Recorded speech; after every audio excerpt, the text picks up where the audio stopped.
సంగారెడ్డి జిల్లా జహీరాబాద్ మండలం ఈదులపల్లిలో విషాదం చోటు చేసుకుంది. ఉపాధి హామీ కూలీకి వెళ్లినటువంటి శోభం అనే మహిళకు గుండెపోటు వచ్చింది. తోటి కూలీలు ఆమెను జహీరాబాద్లోని ప్రభుత్వ ఆసుపత్రికి తరలించే ప్రయత్నం చేసినా ఫలితం లేకుండా పోయింది. మార్గ మధ్యలోనే కన్నుమూసినట్లు వైద్యులు తెలిపారు. మృతురాలికి భర్తతో పాటు 2 కుమారులున్నారు.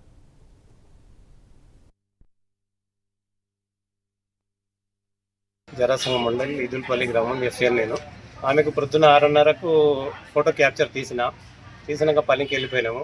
ఒక అర్ధగంట పనిచేసింది. పనిచేసినాక తర్వాత అందరు కూర్చొని తింటున్నారు.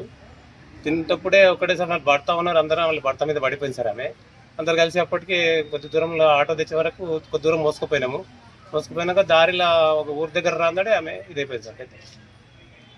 అక్కడ నుంచి జైరాబాద్ ఆసుపత్రికి ఉన్నదేమో అని తెచ్చినాము.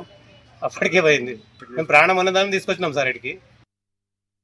జరాసంగం మండలి ఈదులపల్లి గ్రామం ఎఫ్ఎన్. నేను ఆమెకు ప్రొద్దున 6:30కు ఫోటో క్యాప్చర్